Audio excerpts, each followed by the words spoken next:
Eh bien, bonjour, bonsoir à toutes et à tous, mes très chers amis. On se retrouve aujourd'hui pour le débrief du match Paris Saint-Germain-Real Sociedad. Victoire 2-1 du Paris Saint-Germain à San Sebastian. Ouf! On respire enfin.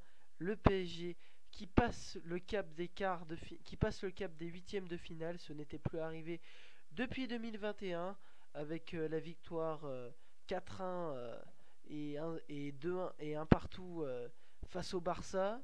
Donc le PSG qui passe enfin le cap des huitièmes et on se qualifie pour les quarts de finale avec un adversaire qui cette fois-ci risque d'être plus relevé que la Real Sociedad, même si attention, hein, on a quand même eu un bel adversaire, même si ce soir, en tout cas, le match a été maîtrisé par les Parisiens. Ce soir, la Real Sociedad n'était pas au niveau et les Parisiens ont maîtrisé le match. Donc, et tout d'abord, première chose, une très bonne nouvelle, c'est de voir que Kylian Mbappé est en forme et est toujours du côté du Paris Saint-Germain. Pour l'instant, il reste avec nous.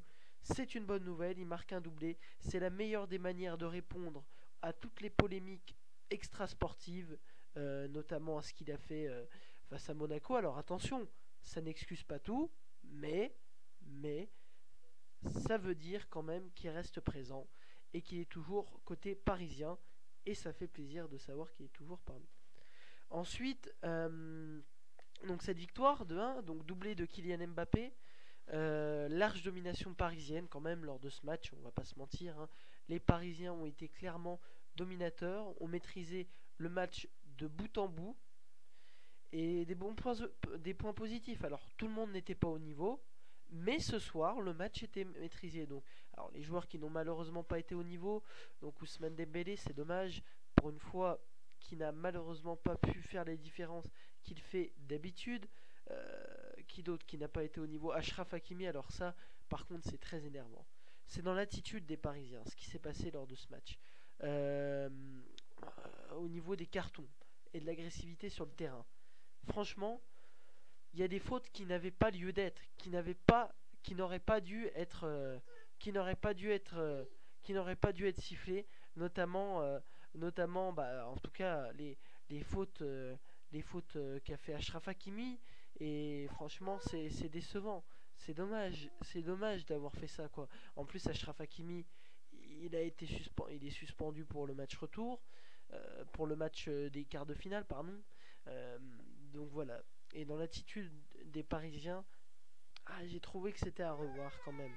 J'ai trouvé que c'était à revoir l'attitude parisienne ce soir. Euh, et puis ensuite, dernier point, c'est de voir les joueurs en forme, notamment Gigio Donnarumma, qui en ce moment, Gigio assure. C'est ça qu'on veut. Enfin, notre gardien est présent. C'est bien, c'est bien Gigio, continue tes bonnes performances. Il s'installe petit à petit, prend ses marques. Il n'a pas fait de bêtises, il n'a pas fait de grosses dingueries comme il nous aurait fait en huitième de finale face au Real ou face à d'autres équipes. Franchement, bon point pour Didio. Et enfin, on va parler de Lucho.